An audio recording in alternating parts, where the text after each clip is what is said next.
Today I'm going to talk to you about the Eberlestock J79 Skycrane II pack system. Many people have a misperception that this pack is larger than it is. Although it's very versatile and can be made to be very large, it's designed to be relatively compact in its initial compact state. The Skycrane II is designed to be visually similar to the G4 Operator Pack or the F4 Terminator Pack. The idea being that we can outfit an entire unit and have different missions doing different things. In other words, a sniper might have the Operator Pack, a radio man or mortar man might have the Terminator Pack, and another specialist mission would have the J79 Skycrane II, all of them looking somewhat similar to people observing the unit. The frame of the J79 is a really good internal frame designed to be as light as possible and stable and to hold a load very close to your body. The main frame panel is actually sewn right to this side of the frame so that it's very tight. For vertical support of the pack we have aluminum stays, which we choose because we can remove them from the pack by pulling open this flap and exerting the stay. You can bend it to the contour of your body so that it fits you perfectly. The harness itself moves up and down on a ladder that allows you to vertically place the shoulder yoke exactly where you want it. In addition to the aluminum stays, the pack has a plastic frame sheet, which is just a flat piece of plastic that follows the contour of the stays that provides as good of comfort and support in an internal frame pack as you can get. When you purchase the J79 Skycrane II pack system, you're really buying 3 packs that can be used in combination or separately. The system works pretty seamlessly regardless of which one of those pieces you're using, whether all together or whether using an independent piece. Starting on the top of the pack, we have the FannyTop LP1 pull-off fanny pack. It can be worn crossbody as a courier pack or around your waist as a standard waist belt. It's held on with the compression straps that both compress the top pack and hold it to the pack. And if we unlace them from the pack, then this pops off and you have a pull-out fanny pack waist belt. While mounted to the pack, it works seamlessly as the top pack to the pack with a large compartment, a hydration compartment, and a small padded accessory compartment. The nice thing about the fact that there's a hydration compartment in the fanny pack is that you can have this set up as a go bag and remove it from the pack with your emergency essential gear and have the most compact piece to run off with. At first glance, the Skycrane pack appears to be a conventional backpack. We always expect a pack to be basically what a Marine customer of mine described as a garbage bag with straps. This is not that animal. This pack, as I said earlier, has 3 different pack components. The outer shell pack works as a full-scale, full-format, load-bearing backpack. It's an incredibly good system for moving a heavy load on your body. As we open up the Skycrane II, we find that embedded in the core of it is a smaller pack that we call the little brother. So if you notice, we're going from a compact mode to an expanded mode just by undoing the compression straps and opening the pack up. If this is the scale pack that you need, then you have a very nice full front loading, full format backpack. The G1 Little Brother pack can be used by itself, or as it is mounted in the pack right now, it forms the core of the J79 Skycrane II pack system. The nice thing about the pack when it's in this scale is that you wouldn't know that there's a little pack in the middle of it. The little pack itself serves as the heart of the pack with full frontal access to the main compartment of the J79 system.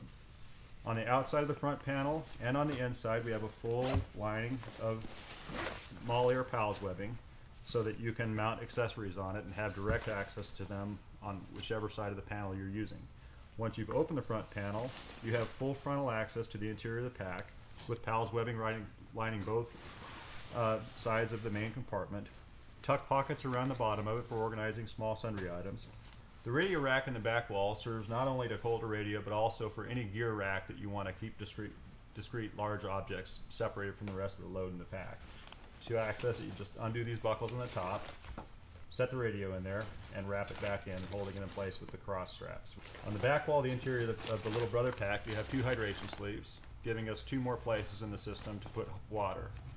All in all, in the entire system, you have a hydration pocket in the top pack, hydration sleeves on either side of the main J79 pack, or 2 hydration mounts inside the Little Brother pack.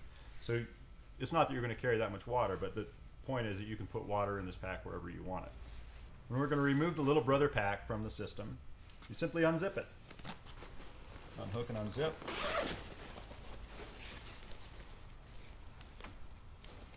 And from the heart of this larger pack, now we have a smaller pack that's a standalone full backpack of it's basically the equivalent of a military 3-day pack.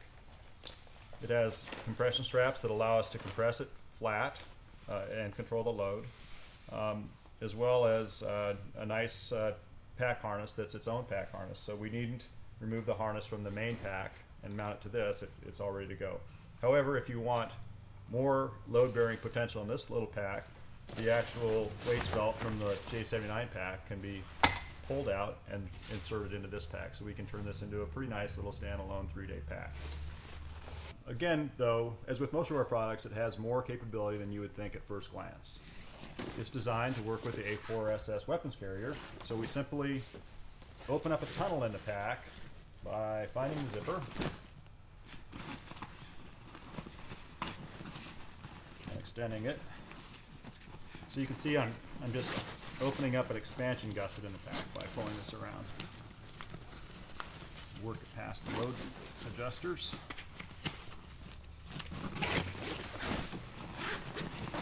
And voila, we have a place for the A4SS scabbard to go in. It slides in like this.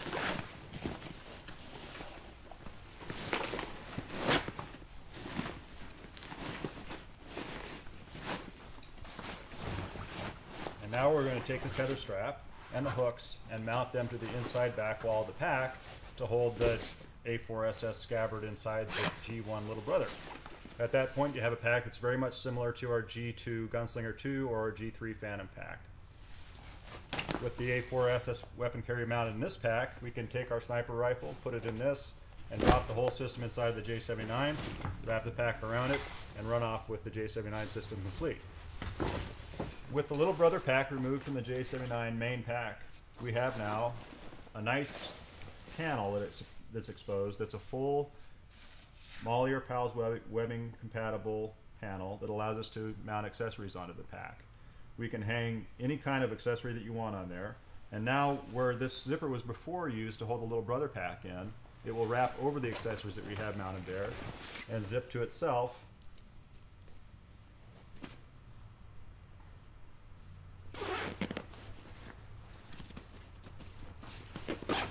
And now with the re-rigging of the compression straps, we can come around and turn this back into a more compact, very lightweight load-bearing pack. The pack in this, guys, weighs about 6 pounds only. The top pack is a pound, so it's a 7-pound system as I hold it, but pull that off and you have a 6-pound pack that you can put 150 pounds of sand into if you want to, or 2 jerry cans, whatever you want to move. To demonstrate the load-bearing potential of this pack, I'm just going to show you an example. I'm going to pull the compression straps out from behind the factory rigging so that we have a free compression strap. As it comes to you, these are mounted behind these side pockets so that you don't compress the side pockets if you're compressing something in the load bay of the pack. But if I want to compress the whole pack, or simply have the compression straps ready to grapple something to the pack, I can pull them out and extend them and grapple them around the pack.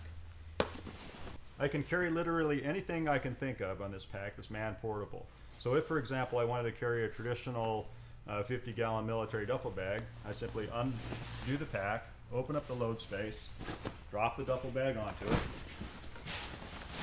pull the compression straps around it,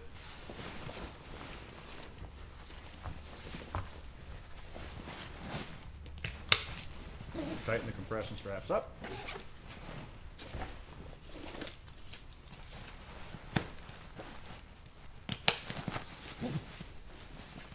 pull the load chassis around the bottom of the pack and attach it to the top. Never fearing to pull hard on things to make it nice and firmly packed.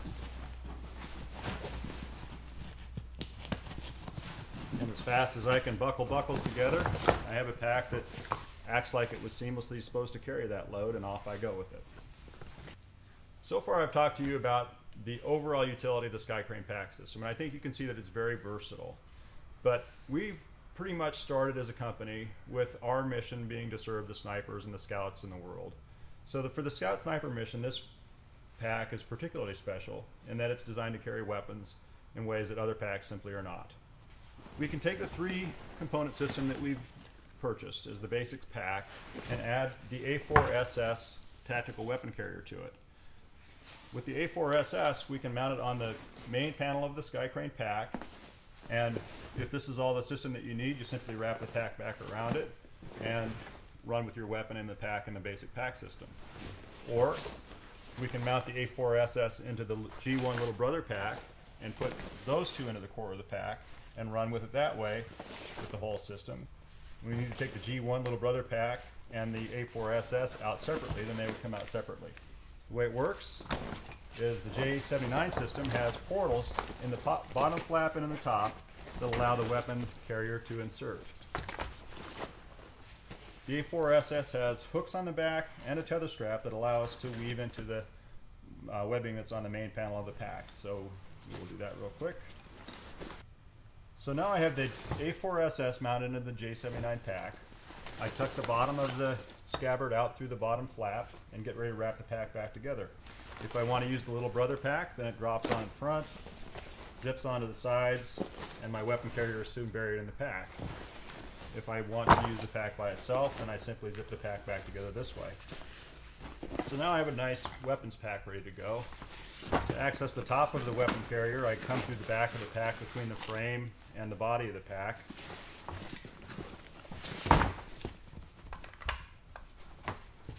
And the weapon simply slides in there.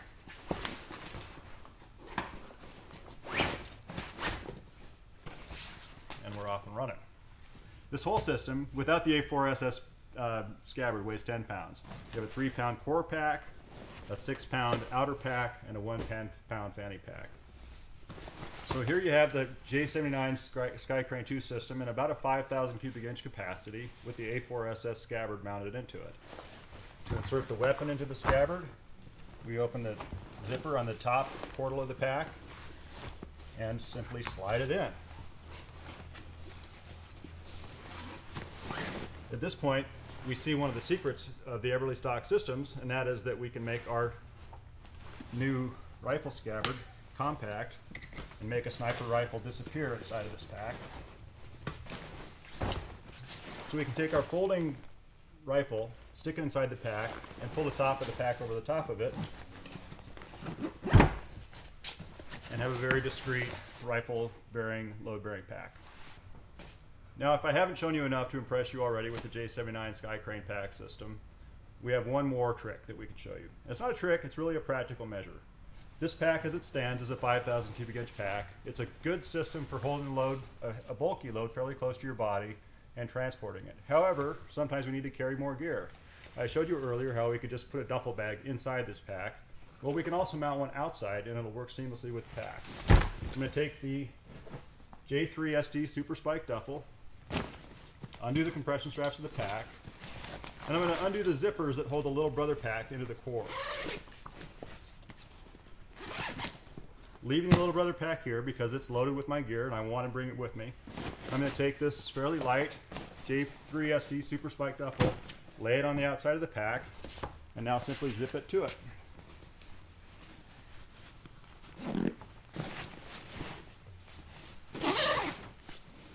Okay, so now we're zipping it, the Super Spike duffel to the pack, and as before, we're just going to come around it with the compression straps and wrap it all together.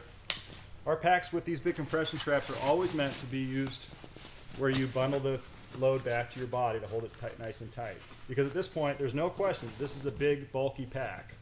But I've worn it personally with 100 pounds plus in it, and I can wear it all day long very comfortably, simply by rigging it properly.